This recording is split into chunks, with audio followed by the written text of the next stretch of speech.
Assalamualaikum warahmatullahi wabarakatuh.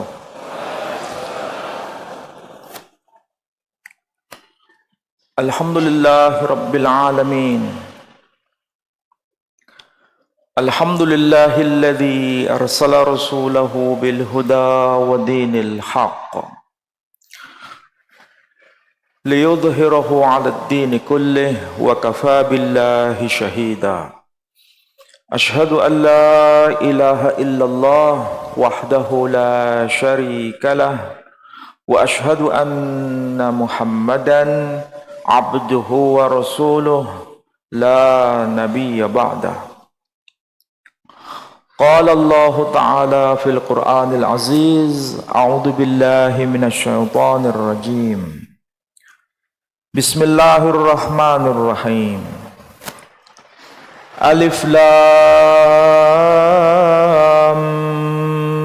Mim.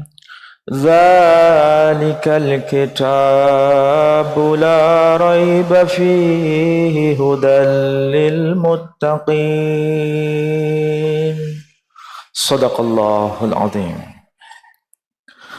Bapak Ibu dan saudara-saudara sekalian, alhamdulillah pada pagi ini kita bisa bersama-sama datang ke masjid ini dalam rangka thalabul ilm, mentadabbur ayat-ayat Allah. Mudah-mudahan kebersamaan kita, langkah kaki kita dari rumah menuju masjid ini semua mendapat maghfirah dan rahmah dari Allah Subhanahu wa taala.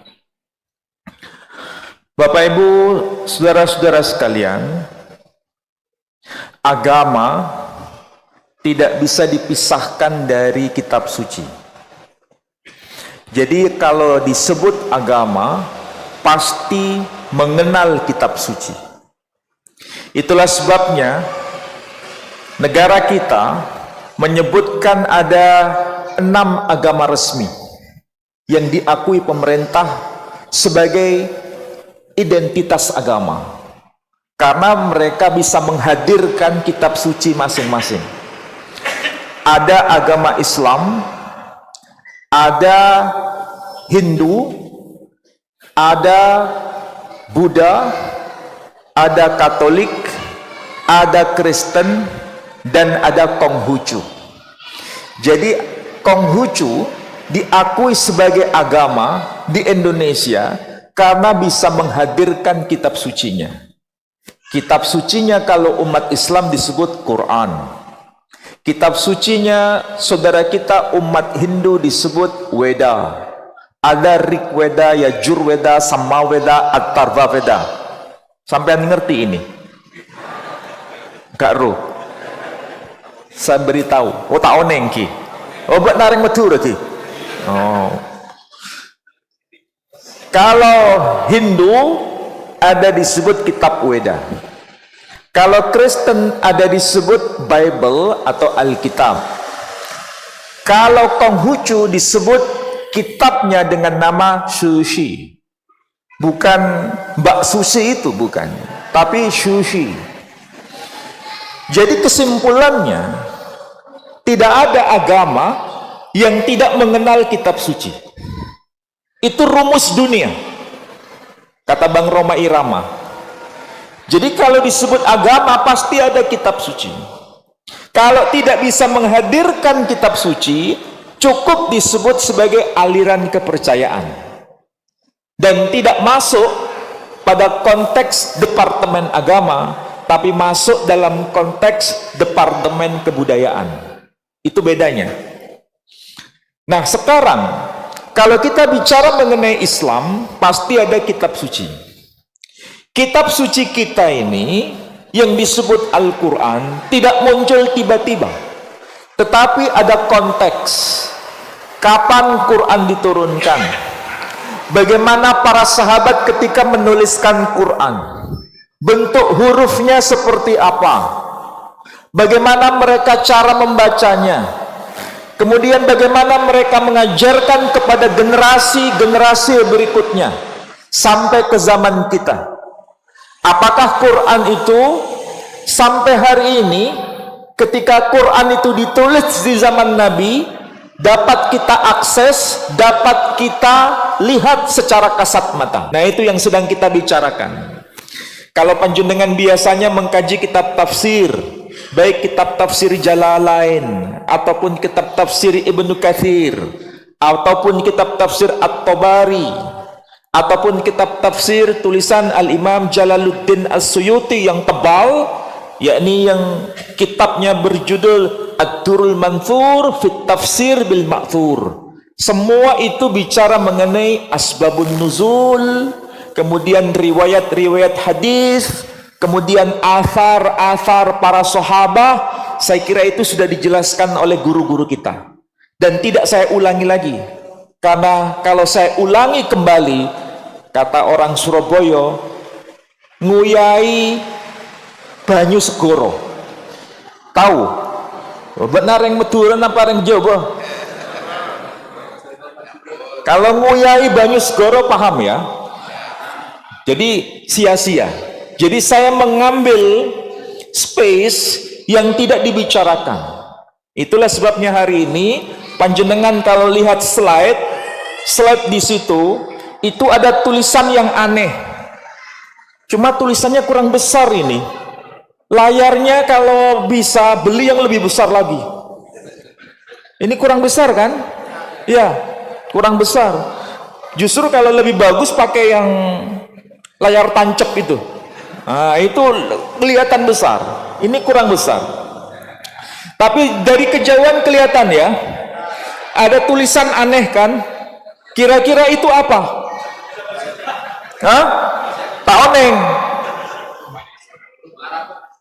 Yang jelas kalau kita lihat yang ada di depan itu tulisan Arab.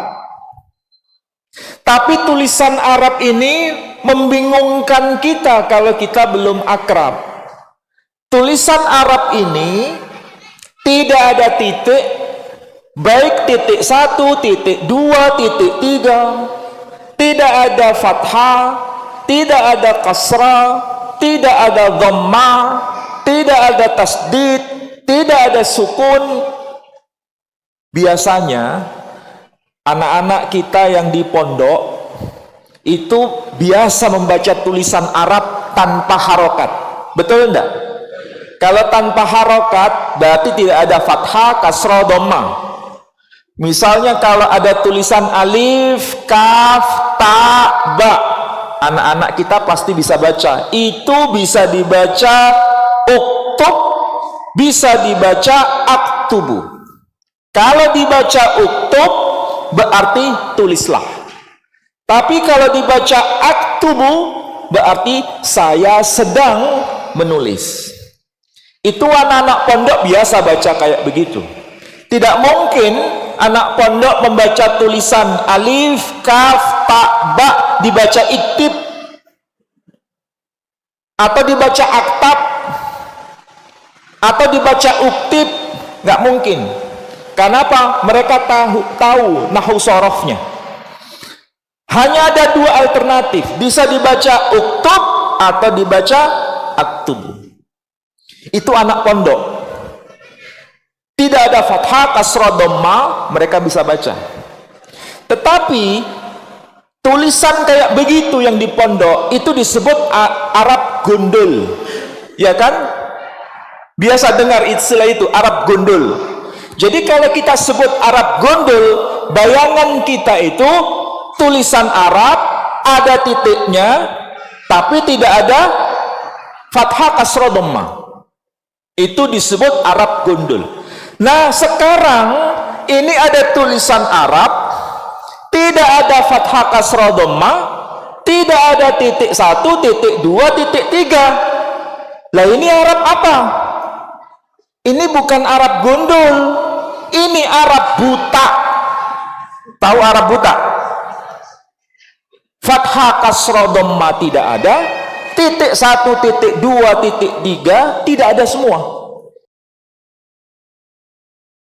Ini kalau dibaca anak pondok, bisa baca enggak mereka? Anak pondok pun kesulitan baca ini. Bahkan bukan hanya anak pondok, panjenengan saja baca ini sampai ila yaumil kiamah nggak bisa baca. Tapi orang Arab bisa baca. Kenapa orang Arab bisa baca? Karena ini bagian dari tradisi tulis mereka pada zaman itu. Zaman apa? Ini zaman ketika kerasulan muncul. Maksudnya apa? Ketika Nabi Shallallahu Alaihi Wasallam diutus, ya, para sahabat itu sudah ada yang bisa menulis. Cara mereka menulis huruf Arab tidak ada fathah, kasroh, dhamma, tidak ada titik 1, titik 2, titik 3. Itulah yang disebut sebagai bahasa saya dengan istilah Arab buta. Dan tulisan Arab buta kayak gitu, itu adalah surat-surat Nabi yang dikirimkan kepada para raja zaman itu. Surat-surat Nabi sampai hari ini masih dapat kita akses, masih dapat kita baca. Tersimpan di mana? Di Museum Turki. Namanya Museum Topkaki. Pernah datang ke sana? Belum. Mudah-mudahan bisa datang ke sana. Bisa lihat surat-surat Nabi sampai hari ini. Ya. Jadi kalau begitu, ini yang disebut dengan istilah Quranic Birmingham. Apa itu Quranic Birmingham? Quran yang disimpan di kota Birmingham di Inggris. Tahu Inggris? Tahu? Kalau Inggris itu kan bahasa Inggris Barat, itu masih saudara dengan bahasa Inggris Timur. Tahu bahasa Inggris Timur? Mbak nang ngocak medure neka bahasa Inggris Timur. Jadi bahasa yang dipakai di wilayah Eropa, salah satunya negara Inggris menyimpan manuskrip tulisan tangan yang diprediksi itu sezaman dengan Nabi Shallallahu Alaihi Wasallam. Ini Quran abad ke-7. Nabi Shallallahu Alaihi Wasallam meninggal tahun 632 Masehi. Kalau Nabi meninggal tahun 632 Masehi, itu masuk kategori abad ke-7. Ini Quran abad ke-7. Berarti bisa dipastikan ini pernah dipakai atau pernah diakses oleh generasi sahabat waktu itu. Dan ini derajat keasliannya 90% berdasarkan penelitian para ahli. Ada enggak agama yang ada di sekitar kita yang membuktikan kitab sucinya ditulis sezaman dengan sang rasulnya? Enggak ada, kecuali hanya Islam saja. Islam ini bisa menghadirkan Quran yang ditulis sezaman dengan nabinya, tapi tidak ada fathah, kasrah, dhamma, tidak ada titik 1, titik 2, titik 3. Perhatikan itu ada Quran, ya, itu Quran, terus ada tanda garis yang agak melengkung. Betul enggak? Kelihatan? Kalau enggak kelihatan, maju. Kalau penasaran silakan maju. Di situ ada teks Quran, kemudian di tengah-tengahnya itu ada garis, tapi garisnya agak melengkung-melengkung. Betul ya? Perhatikan setelah tanda garis-garis itu. Setelah tanda garis-garis melengkung itu, di bawahnya ada teks. Kalau itu dibunyikan, berbunyi Bismillahirrahmanirrahim. Taha ma anzalna alaikal qur'ana litasqa. Itu baris pertama, baris kedua. Nggak ada fathah, nggak ada kasrah, nggak ada dhamma, nggak ada titik 1, nggak ada titik 2. Huruf nun tidak ada titik. Huruf ya tidak ada titik 2. Huruf kaf tidak ada titik 2. gondol semua, bahkan buta. Udah paham ya? Nanti kalau pulang ingat, tadi ada pengajian mengenal huruf Arab buta. Jadi sudah ada dua istilah yang sedang kita pahami. Ada Arab gundul, ada Arab buta. Kalau Arab gundul tidak ada fathah kasroh dhamma, ada titiknya. Tapi kalau Arab buta, jangankan fathah kasroh dhamma, titik saja tidak ada. Nah, minimal itu. Tulisan kayak begini itu zaman Nabi sudah dapat kita akses. Ini salah satu buktinya. Sekarang perhatikan, kalau tadi saya baca, bacaan saya tadi sama nggak dengan yang panjenengan baca? Sama kan? Sama. Jadi yang saya baca di sini dengan yang panjenengan baca itu sama. Padahal ini abad ke-7. Quran sezaman dengan Nabi Sallallahu Alaihi Wasallam. Quran yang kita beli sekarang itu dicetak tahun 2025 atau 2024. Berarti antara abad ke-7 dengan abad kita sekarang, abad 21, selisihnya berapa abad? 1400-an ya. 1400 tahun. 14 abad selisihnya. Itu kira-kira berapa generasi? Ayo, sampai hitung berapa generasi? Banyak generasi.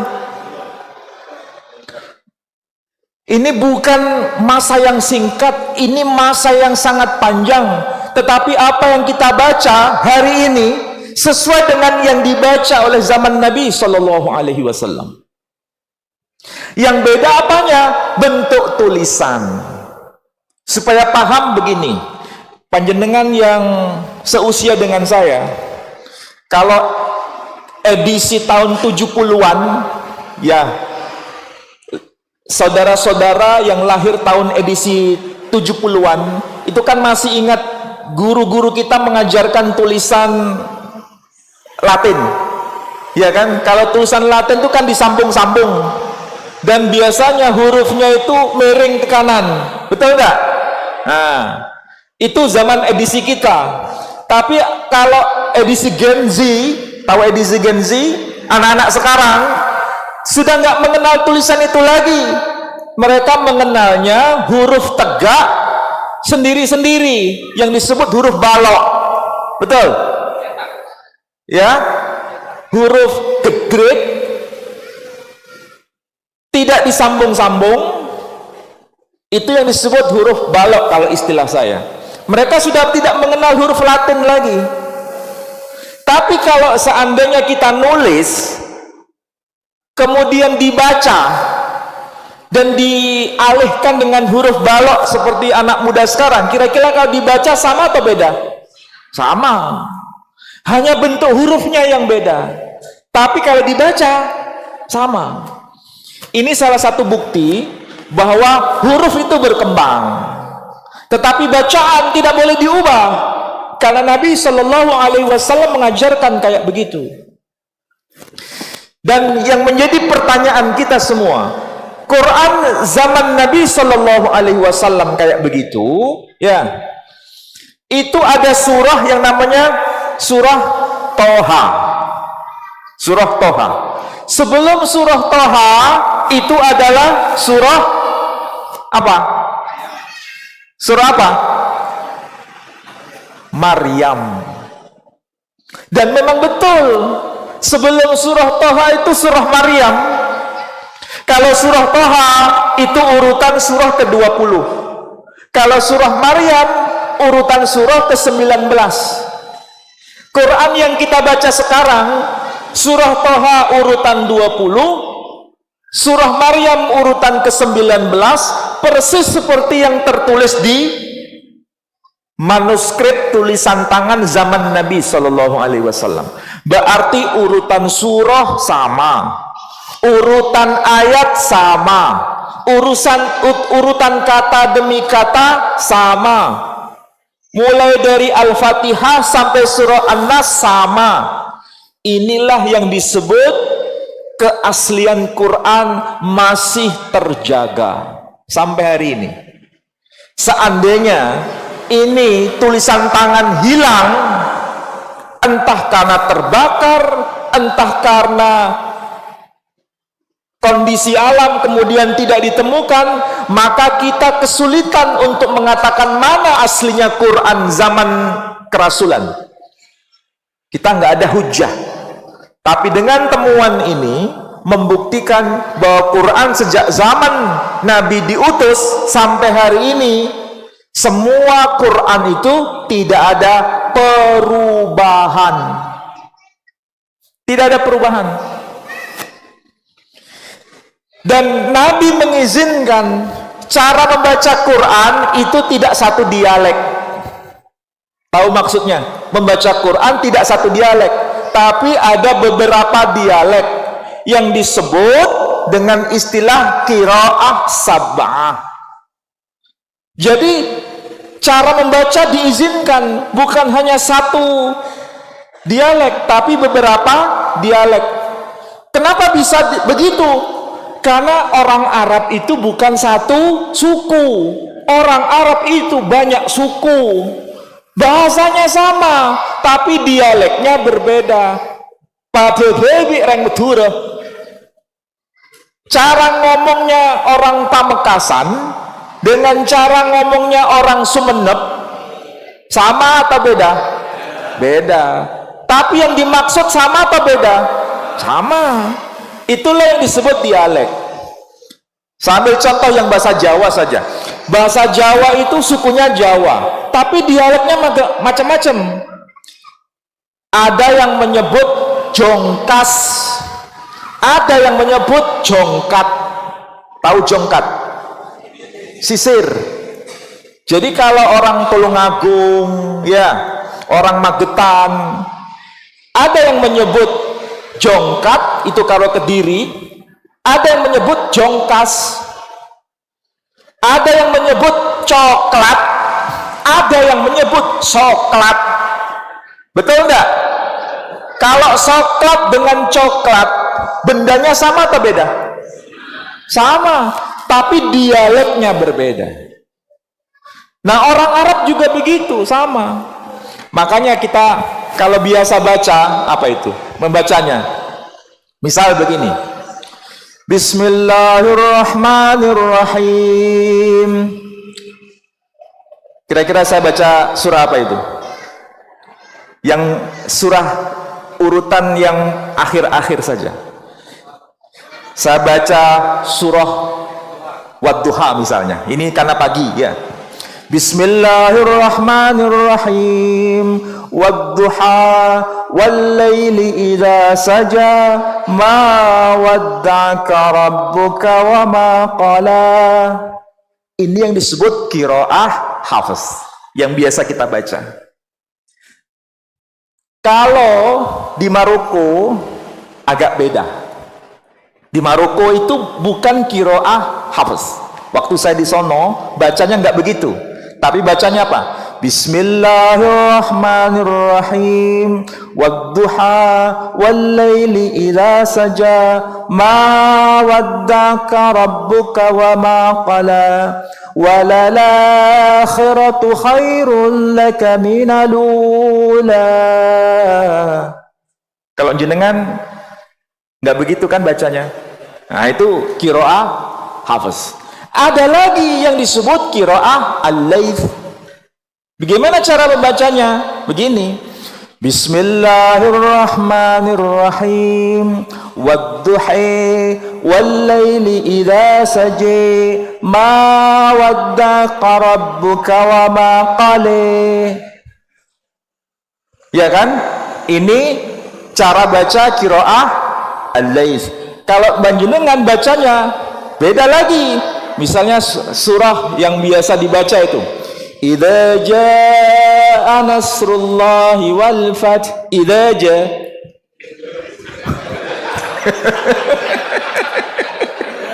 Kira-kira panjenengan itu mengikuti qiraah siapa itu?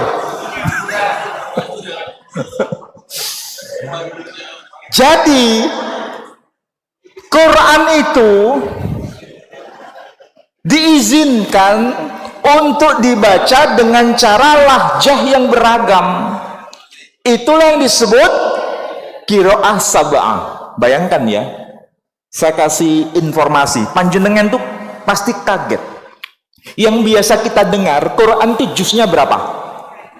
Hah? 30 juz. Salah. Quran itu bukan 30 juz. Oh, ini ajaran apa maneh iki?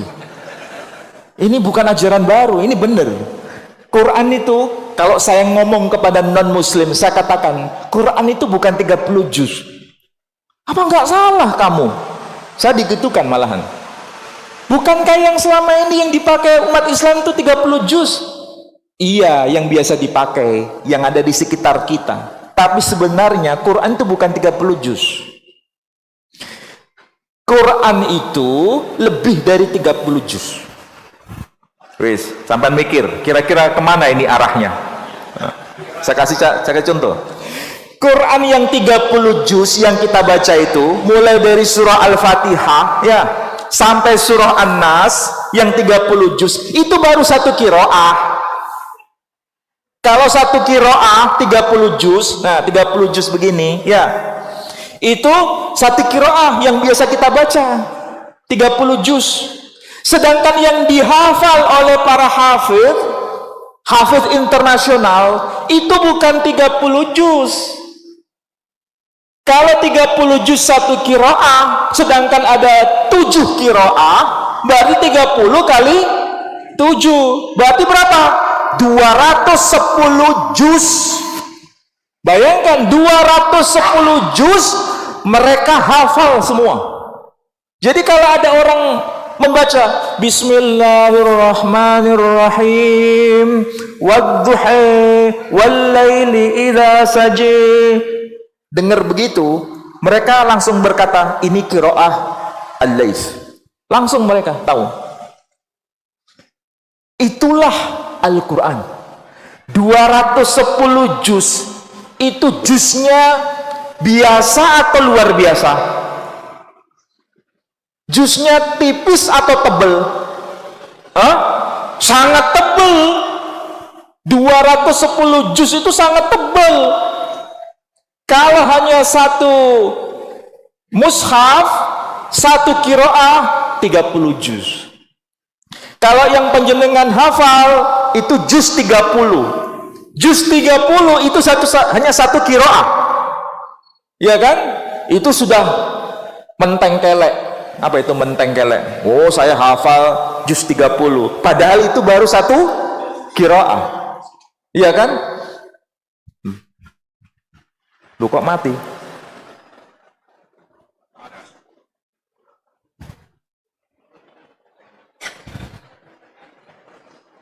Ini kalau nggak disentuh,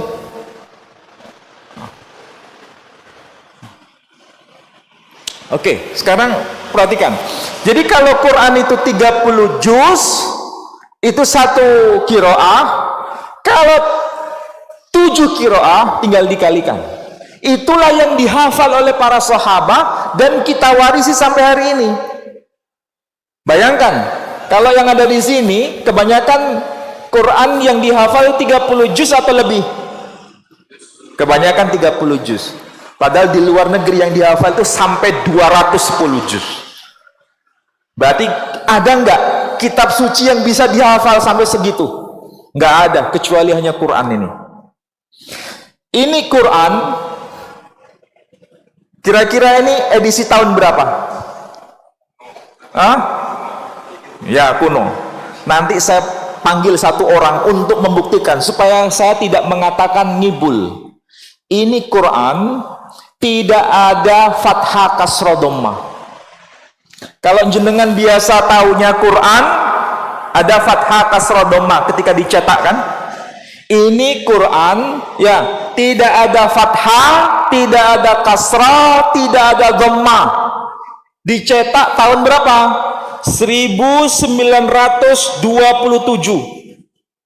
Sini mana yang mau lihat? Siapa? Wes. Tahun berapa ini? 1927. Lihat ini. Ini ada surah Al-Fatihah kan? Ya. Bismillahirrahmanirrahim. Alhamdulillahi Rabbil Alamin. Dan seterusnya. Ada nggak fathah kasrah dhammah? Tidak ada, cuma tasdid ada. Mana? Ya, tapi ada fathah kasrah dhammah? Nggak ada. Ada tanda sukun? Tidak ada. Betul kan? Dah. Bukti toh? Tidak ada fathah kasrah dhammah. Membuktikan apa? Bahwa tahun 1927 ketika Quran dicetak tidak ada fathah kasrah dhammah. Sedangkan pada abad-abad sebelumnya fathah kasrah dhammah nggak ada. Untuk edisi kita sekarang ada fathah kasrah dhammah. Loh, kok ada tambahan fathah kasrah dhammah? Siapa yang mengkreasi? Apa tujuannya? Begini, Quran diberi fathah kasrah dhammah supaya Quran itu mudah dibaca oleh orang-orang yang bukan Arab. Kalau orang Arab sendiri sudah pasti bisa baca, tapi karena orang-orang yang bukan Arab sudah banyak yang masuk Islam, supaya tidak salah baca, maka diberikan fathah kasrah dhammah. Jadi bayangkan, ini terbitan mana? Ini terbitan Turki. Tahun 1927. Berarti ini ditulis pada masa apa? Kekhilafahan Turki Utsmani. Ini saya beli di Turki memang. Dan kayak begini wujudnya. Ini kalau panjenengan punya kayak begini, kayaknya dibuang kayaknya. Ya. Ya kan? Sudah nggak layak dibaca. Karena mungkin sudah jelek, ya kan? Kalau saya, ini barang otentik menjadi bukti bahwa Quran itu begitu. Bacanya sama, tapi bentuk tulisan yang satu ada fathah kasrah dhammah, yang satu nggak ada. Itu menunjukkan perkembangan. Untuk siapa yang fathah kasrah dhammah? Untuk orang-orang yang bukan Arab. Tapi kalau orang Arab nggak perlu pakai fathah kasrah dhammah, bahkan nggak perlu pakai titik, sudah bisa baca. Itulah Quran. Nah, Quran kayak begini, kemudian ada ijtihad para ulama menerjemahkan Quran ke dalam bahasa-bahasa lokal. Tahu bahasa lokal? Bahasa daerah, bahkan bahasa-bahasa bahasa-bahasa asing di berbagai belahan dunia. Saudi Arabia itu setiap tahun menerjemahkan Quran dalam bahasa macam-macam. Ada Quran bahasa Itali, ada Quran bahasa Korea, ada Quran bahasa Jepang, dan macam-macam. Nah, waktu saya di Jepang, itu orang Jepang kan biasanya suka baca buku, ya kan?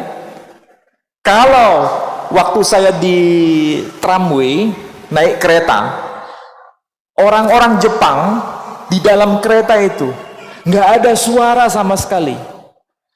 Kalau duduk baca buku, kalau nggak baca buku ya memejamkan mata sambil istirahat. Kalau nggak ada tempat duduk dia gelantongan sambil pegangan. Itu pun juga baca buku. Lah kalau kita gelantongan, selfie. Itulah beda karakternya kita dengan orang Jepang. Jadi kalau mereka nggak tidur ya baca buku. Baca buku bukan hanya di tempat pendidikan, baca buku di tempat umum, bahkan baca buku di tempat membuang hajat. Jadi di tempat membuang hajat itu ada rak untuk baca buku. Bayangkan. Dan di tempat membuang hajat itu ternyata ada Quran. Tapi Qurannya nggak ada Arabnya sama sekali. Yang ada hanya terjemahan Quran. Ditulis dengan huruf Jepang, huruf kanji. Tertulis Quran. Dan itu Quran, nggak ada Arabnya sama sekali, hanya tulisan Jepang tok. Kalau itu dibaca, ya sebetulnya Quran, tapi terjemahan bahasa Jepang.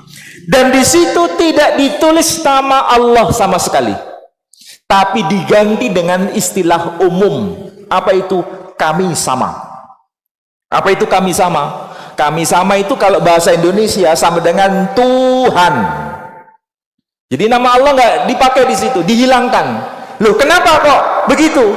Karena kalau nama Allah masih muncul di situ, meskipun dengan tulisan Jepang, itu secara fikih menodai keagungan nama Allah. Maka supaya tidak menyalahi syariat, maka diganti dengan istilah umum. Kalau bahasa kita bisa pakai Tuhan, pakai God, pakai apa lagi?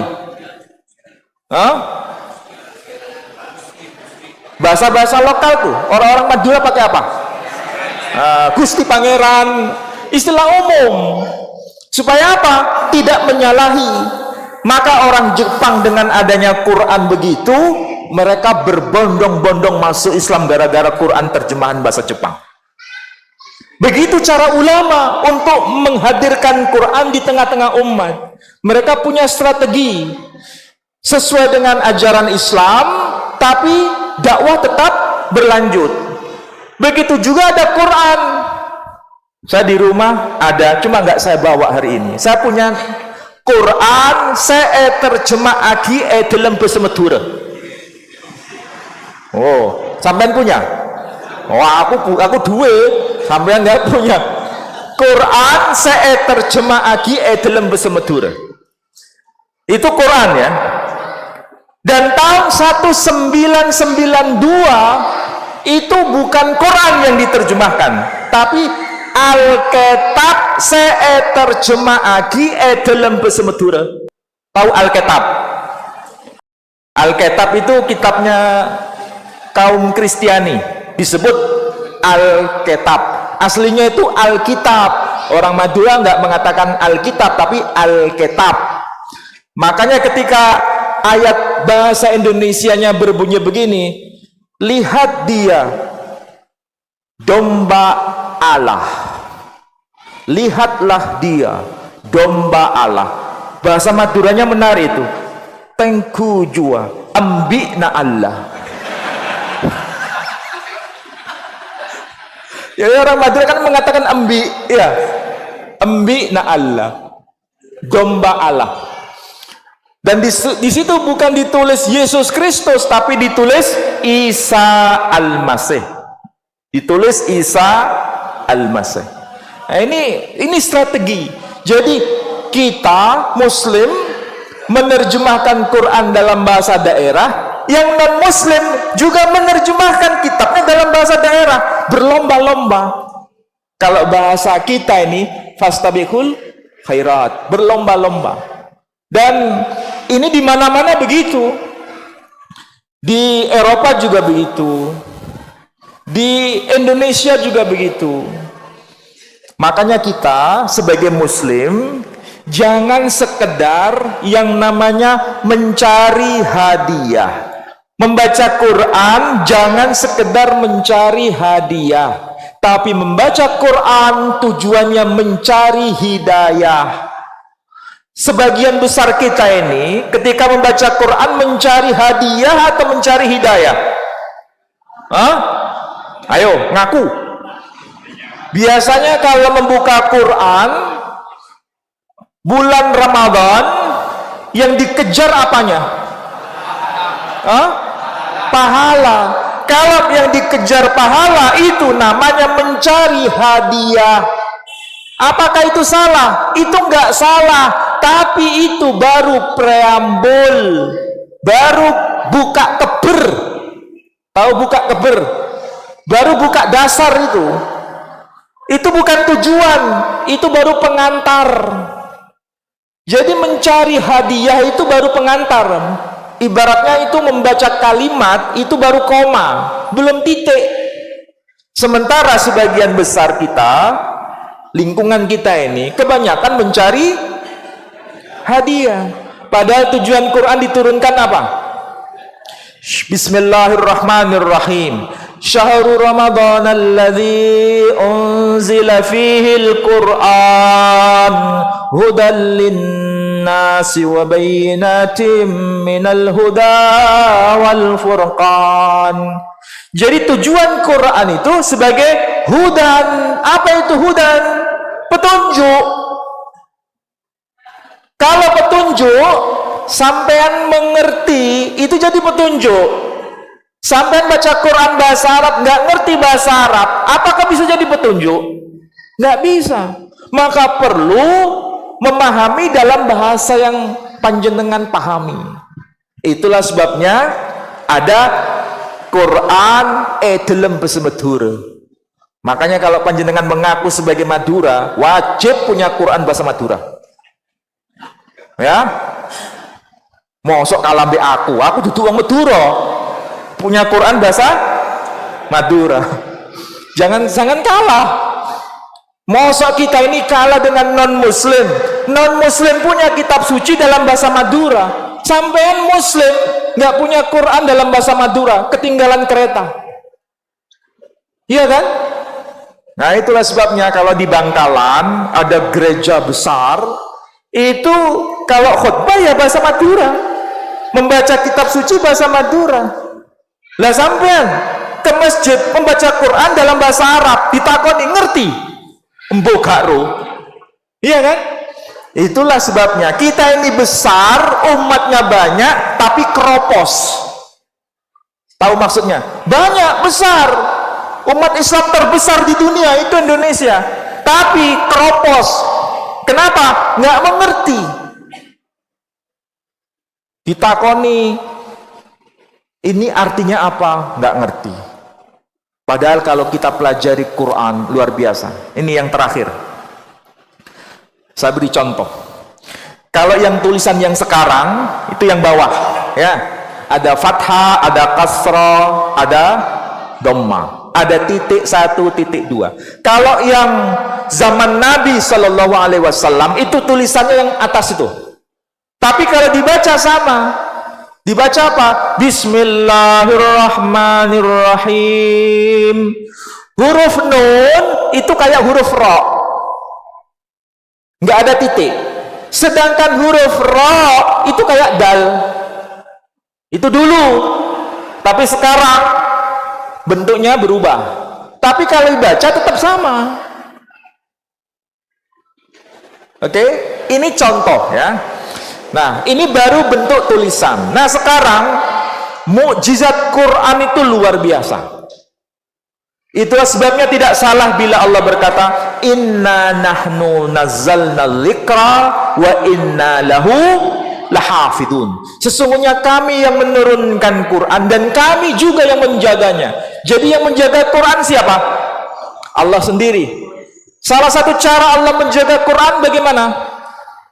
Allah meletakkan tanda-tanda di dalam Quran dan tidak ada seorang pun yang sanggup untuk mengubahnya. Saya ambil contoh. Lihat Quran surah Al-Baqarah ayat 29. Lihat Quran surah Al-Baqarah ayat 29. Saya percaya yang hadir di sini semua karena nggak bawa Quran, saya anggap para hafidz semua. Saya nggak salah kan? Berarti hafidz semua. Lihat ayat 29. Apa yang dikatakan Allah di situ? Bismillahirrahmanirrahim. Huwallazi khalaqa lakum ma fil ardi jami'a, thumma istawa ila as-sama'i fasawwahunna sab'a samawat wa huwa bikulli syai'in alim. Betul ayatnya? Nah, sekarang kalau ayat itu diterjemahkan, dialah Allah yang telah menciptakan bagi kalian semua bumi dan apapun yang ada padanya, semuanya. Jadi Allah tidak hanya menciptakan bumi, tapi isinya juga. Ibarat kita ini ngontrak, bukan sekedar rumahnya yang dikontrak, termasuk semua isinya. Tempat tidurnya, kursinya, kulkasnya, dan semuanya itu sudah disediakan. Kalau Allah menciptakan bumi, bukan sekedar buminya, tapi semua isinya. Diciptakan untuk siapa? Untuk kita. Kemudian Allah berkata, "Tsummastawa ilas sama'i fasawwahunna." Kemudian dia Allah menuju pada penciptaan langit, dan Allah menyempurnakan semuanya, penciptaan langit itu. Kalau langit itu di situ disebut jumlahnya jamak, makanya disebut fasawwahunna. Allah menciptakan langit-langit itu dan menyempurnakannya. Selain disebutkan jumlah langit itu banyak, dirinci oleh Allah. Berapa itu? Sab'a samawat. Arti harfiahnya sab'a samawat itu 7 lapis langit. Sampean pentelengi ayat itu. Ketika Allah berkata sab'a samawat, sampean hitung hurufnya berapa? Sampean hitung. Ojo ndelok aku, ndelok Al-Qur'an. Berapa huruf? Hitung ya. Sab'a samawat. Sin, ba, ain. Sab'a samawat. Sin, mim, waw, ta. 3 tambah 7 berapa? 3 tambah 4 berapa? Sampai segitu Allah menjaga. Wis, baru ngerti. Mantuk-mantuk. Iya, begitulah cara Allah menjaga Quran. Ketika Allah berkata 7 lapis langit diwakili dengan 7 huruf. Ini baru satu contoh. Ketika Allah meletakkan huruf-huruf sebagai tanda, tidak bisa ditambah, tidak bisa dikurang. Contoh yang lain, lihat surah Ali Imran. Udah ketemu? Surah Ali Imran surah keberapa? Surah ketiga. Tengok ayat 59. Ayat 59. Udah ketemu? Apa bunyi ayatnya?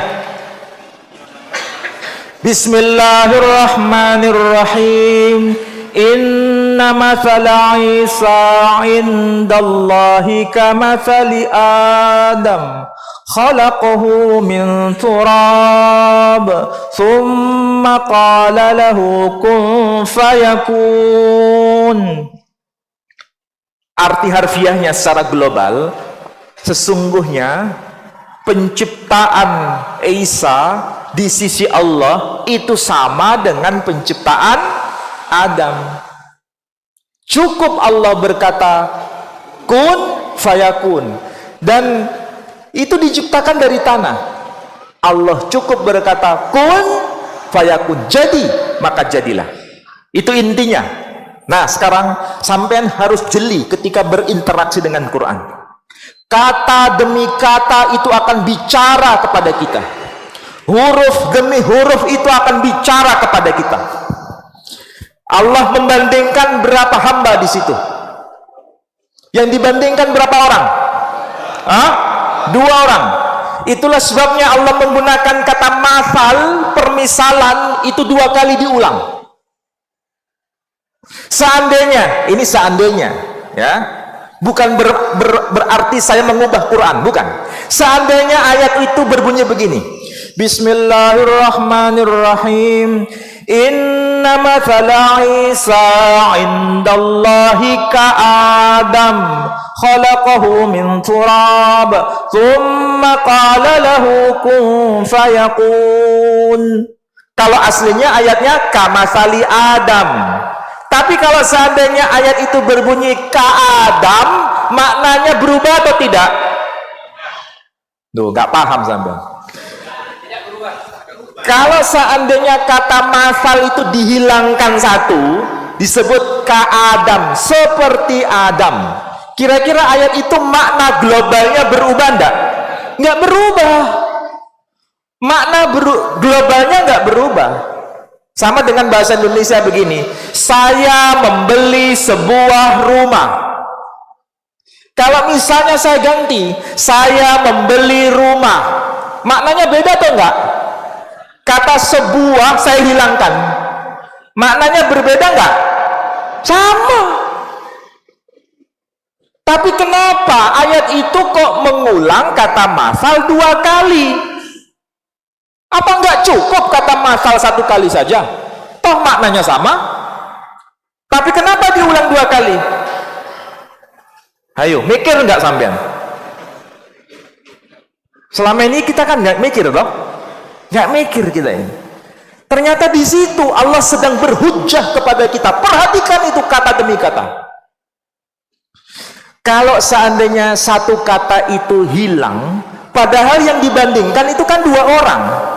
Sehingga kata masal, arti harfiahnya perumpamaan, juga diulang 2 kali. Supaya apa? Ada keseimbangan. Kalau 1 kata hilang, nggak imbang nanti. Di mana nggak imbang? Begini. Dua-duanya itu disamakan dalam hal apa?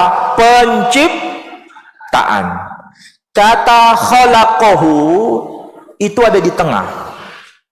Penciptaan. Sebelum kata khalaqahu sampean hitung, ternyata itu diawali 7 kata dan diakhiri 7 kata. Inna mathala Isa indallah kamathali Adam. 7 kata. Baru kemudian khalaqahu. Setelah khalaqahu diulang lagi 7 kata. Min turab thumma qala lahu kun fayakun. Baru nggak sampean? 7 kata di depan, 7 kata di akhir, di tengahnya khalaqahu. Yang dibandingkan siapa? Yang dibandingkan 2 orang. 2 orang ini namanya adalah Adam dan Isa. Sampean lihat, nama Isa itu berapa huruf? 3. Sampean pentelengi meneh, berapa huruf itu?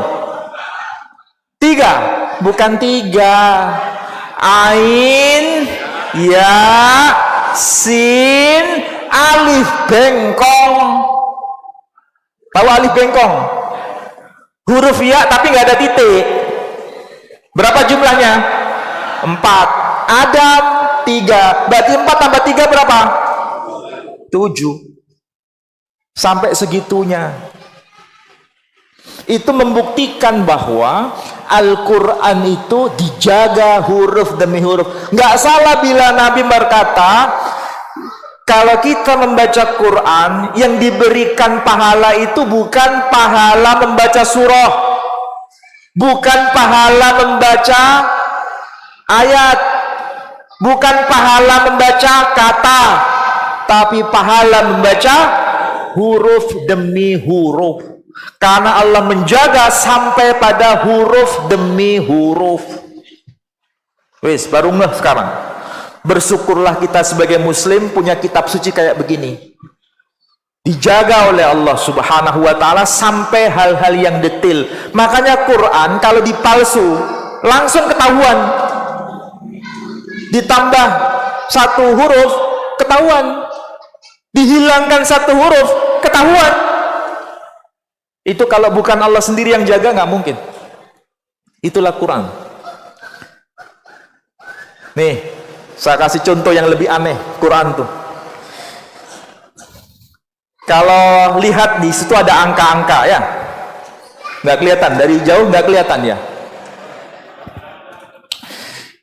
Undur ila hadhil mu'jizat min mu'jizatil Qur'anil Karim. Perhatikan ini. Salah satu di antara mukjizat-mukjizat Quran ada hal yang diterangkan di sini. Apa itu? Kata-kata di dalam Quran itu saling memberikan penegasan. Contoh, kata al-malaikah. Al-malaikah arti harfiahnya para malaikat. Ya, para malaikat. Di dalam Quran itu diulang 88 kali. Kalau dihitung, kata al-malaikah bentuk jamak. Sedangkan lawan kata dari al-malaika itu adalah syayatin, as-syayatin. Syayatin itu arti harfiahnya apa? Para malaikat. Para setan atau setan-setan. Itu ternyata diulang juga 88 kali. Seimbang. Jadi kalau ingin tahu apa itu setan, harus tahu apa itu malaikat. Kalau ingin tahu apa itu malaikat, harus tahu apa itu setan. Karena ini ibaratnya positif dan negatif. Sama-sama diulang 88 kali. Bahkan ketika ayat Quran berkata begini, ya naru kuni bardan wa salaman ala Ibrahim. Wahai api, jadilah dingin dan jadilah keselamatan atas Ibrahim. Perhatikan ayat itu. Nar itu panas, api itu panas kan? Ada nggak api itu dingin? Hah? Secara umum nih, api itu panas atau dingin? Panas. Tapi kenapa Allah mengatakan nar disandingkan dengan barat? Arti harfiahnya dingin. Di situ Allah sedang berhujjah kepada kita supaya kita mikir ke sana. Ternyata kata barat dalam Quran itu diulang hanya 4 kali, termasuk di ayat itu. Barat. Lawan kata barat dalam Quran itu har, panas. Kata har, yakni panas, juga diulang 4 kali. Itu Quran. Yang lain-lain silakan lihat di situ. Itu saya kasih contoh supaya apa? Paham bahwa di dalam Quran itu ada keseimbangan. Seandainya satu kata ini hilang, nggak seimbang lagi. Disitulah cara Allah menjaga Quran. Makanya kadang-kadang kita berpikir begini, kenapa ya anak-anak kecil itu bisa menghafal Quran? Padahal kalau ditanya, kamu ngerti nggak yang kamu baca? Nggak ngerti. Tapi ketika dibaca, panjang, pendek, itu benar semua. Kenapa bisa begitu? Karena Allah memberikan kemudahan. Quran antar huruf demi huruf itu nggak bisa digeser, nggak bisa dipindah-pindah. Itu membentuk semacam mata rantai. Ayat demi ayat itu membentuk semacam mata rantai. Surah demi surah membentuk mata rantai. Perhatikan tuh. Surah Al-Fatihah, surah nomor berapa? Hah? Nomor 1. Surah An-Nas, surah nomor berapa? Hah? 14. 14 tambah 1 berapa? Hah? Oke. Surah Al-Baqarah, surah keberapa? Surah kedua. Sebelum surah An-Nas, surah apa? Al-Falaq. Itu urutan nomor berapa? Hah? 113. 113 ditambah 2 berapa? Surah ketiga, surah Ali Imran. Kemudian sebelum surah An-Nas, surah apa? Surah Al-Ikhlas. Urutan keberapa? 113. 113 tambah 3 berapa? Sampai nanti kalau hitung, mulai dari dasar 115, 115, 115, 115, terus begitu. Itu susunan Quran. Sampai kalau nggak percaya, silakan hitung sendiri. Surah Al-Fatihah disandingkan dengan surah terakhir. Di total, jumlah berapa? Surah kedua dengan surah ke-113. Di total berapa? Surah ketiga disandingkan dengan surah 113. Di total berapa? Surah ke-112 disandingkan dengan surah keempat. Di total berapa? Berapa? Tetap 115. Sampai ke atas tetap jumlahnya 115. Itu cara Allah. Wes? Paham?